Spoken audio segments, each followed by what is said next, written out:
Welcome to the IT'd Myself podcast. My name is Matthew Miniman, and this is episode 74. What can going to the gym teach us about cybersecurity? And today I have with me the inimitable, the wonderful, the amazing Jerome. That is a lot of beautiful words. Thank you. We're going all over to the top, man. No expense here. That was here. the horns bringing me into the air. Yeah. He did send a horse to bring me in. I thought it was weird. Yeah. But I appreciated it. So today we're talking about a subject that you actually brought up, going to the gym, and you and I, we're both moderately muscular men. We can defend ourselves. We don't need Zoe to rescue us. Sure. we actively engage in gym activity, and we see a lot of parallels between cybersecurity and gym. And from my perspective, when you brought the subject up, I thought, okay, cybersecurity is like going to the gym in that if you do it wrong, it can really hurt you. Like if you don't have the right form, because they talk about form all the goddamn time in gym.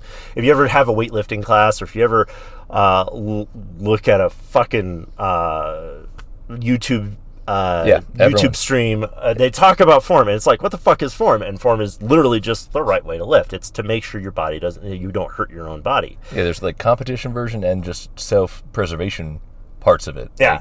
And then there's CrossFit version, which is just basically no form and trying to kill yourself as quickly as possible. But and don't forget the cult part. Yeah, exactly. You know how somebody's in the CrossFit? Don't worry, they'll tell you. Yeah, exactly. Just like somebody's running a marathon, don't worry, they'll tell you. It's this whole thing where if you're not doing it the right way, it can hurt you, and it's very true, because like if you set a wrong password, if you set stuff incorrectly, it can hurt you, and it's not necessarily immediate, as you say. It's cumulative. Yeah, it definitely, like the first time you can break your back, or the 50th time you can break your back, because the form can build up over time, or it can be catastrophic. Yeah. Just like a cybersecurity issue, like. You totally didn't you bought a bunch of equipment, you spent a lot of money, you looked really good and put that the physical firewall in place, and then you didn't configure it. Yeah. So exactly. Traffic was flowing, your business was working great, and then somebody found that out and you got crushed. Mm-hmm. Yeah. Yeah. And then, it can also be with consistency. If you're not doing things consistently, if you're not going to the gym on a consistent basis, you're not going to see any gains, bro. It's just going to be, you're just going to sit there and kind of spin your wheels. If you're only going like once a week, that might not be enough. You might need to do it more. Oh. And with cybersecurity, you need to be doing it constantly. Oops. Yeah, I know. I mean, what? I wake up every day and go to the gym, bro. I've driven by a gym every day. It's like the same thing. Yeah, right. Don't skip leg day. Never skip leg day. Shit. We covered that in the previous episode. Yeah. Huh? Yeah. So, it's doing it consistently and constantly is what is going to get you gains. It's what's going to help you. Looking at the logs, making sure you're analyzing logs. Is important, and that's actually a requirement. It's one of the reasons why it's in the higher requirements like CMMC and 800-171, because if you're not looking at the logs, it's kind of useless.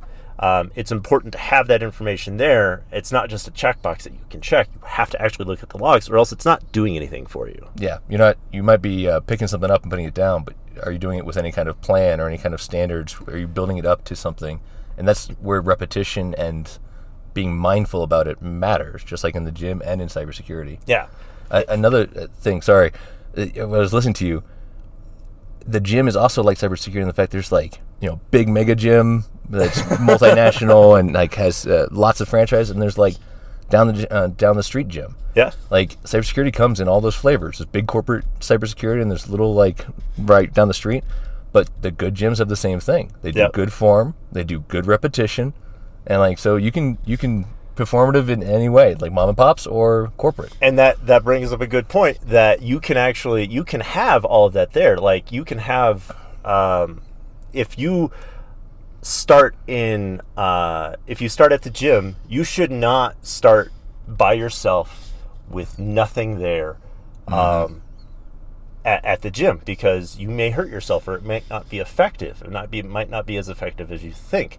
Just like if you are starting in cybersecurity, you definitely shouldn't start off by yourself with your own stuff. You should start out learning everything that is within an organization. Try to get yourself try to learn from a mature environment. Don't try to build a mature environment from scratch by yourself with no experience, because that's not going to work. What you need to do is, once you've learned that method, once you've learned things properly, once you've learned your form and how to do things, then you can build it up from scratch, because it's very applicable, just like it is in cybersecurity, that you can do everything without a gym. You can do it all yourself. It might take you more work, it might take you more time, but it is definitely something you can do, and it can be cheaper. Yeah, once you learn the fundamentals, like a big ass rock in your garage can be used just like going to the gym and having some bumper plates. Yeah. Like, learning it and then knowing it means you can implement it however you can, given what you have available. Yeah. Yeah. And like the absolute most important thing about cybersecurity is that you can't just buy your way out of it.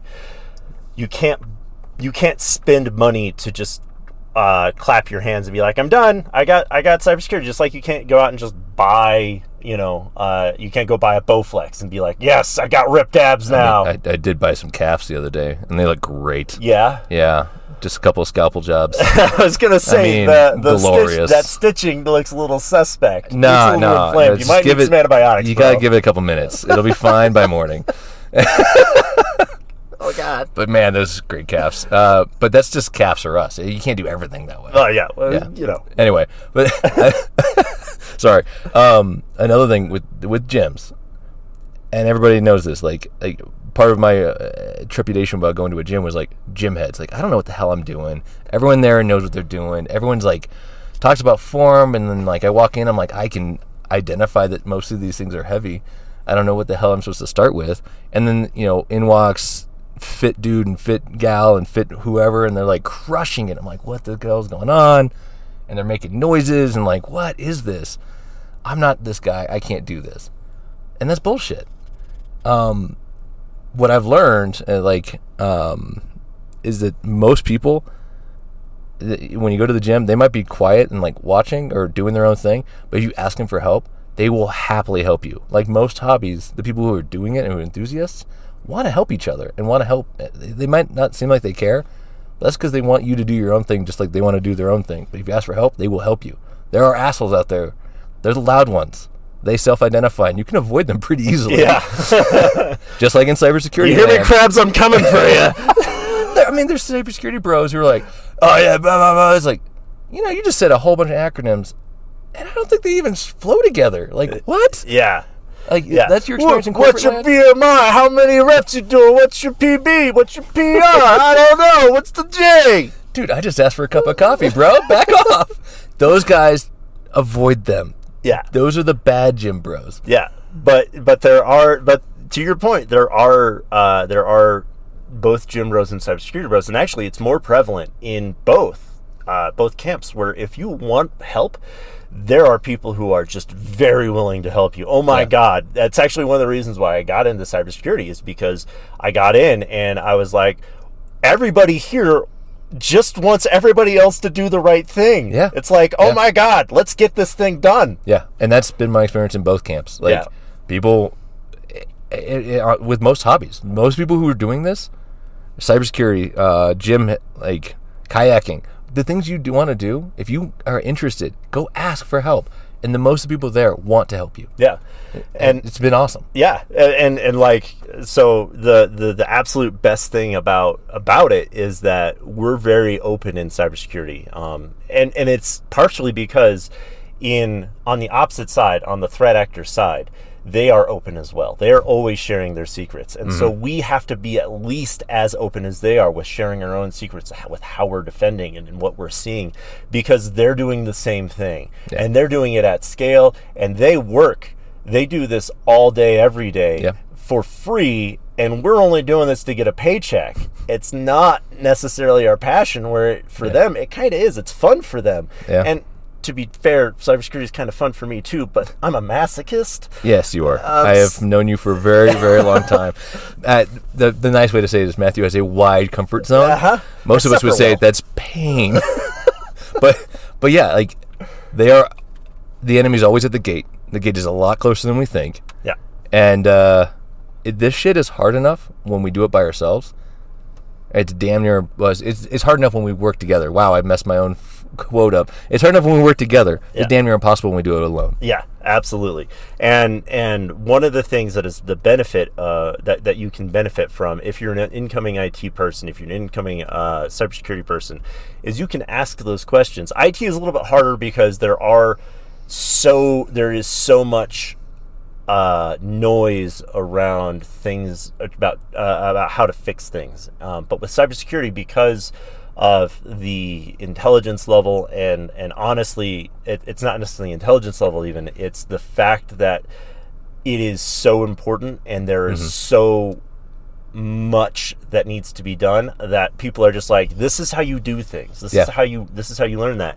And utilizing tools like forums and web searches and things like that, specifically for cybersecurity, will help you a ton. It's not going to put the gains on you, just like, you can't just get gains just by hanging around a bunch of gym bros. You actually have to do the work. Yeah. But it will give you the knowledge to be able to do it correctly and safely. Yeah.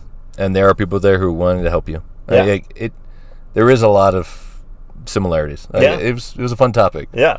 Well, but and there are things like there's performative aspect to it where you have a lot of people who are like, oh well, I got, I'm 500 pound deadlift. Yeah, we're doing it today, and they'll run that up, and it does seem very, like, I don't know, kitschy. It seems lame to me a lot, and I didn't understand a lot of why people would even want to keep their PRs, but that's the performative aspect with it.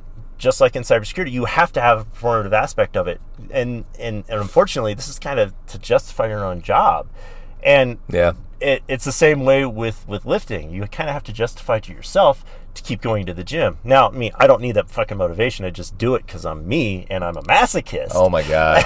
But I am rolling my eyes for everybody. Yeah, look, I'm rolling my eyes. Yeah. Matthew. Yeah, but it's a good point. Yeah. It is. You have to show your value, and that is definitely true. Like IT land, period. Because when it works, no one thinks about you. Yeah. And then when it doesn't work, what we pay you for. And when it breaks, what are we paying you for if this doesn't work?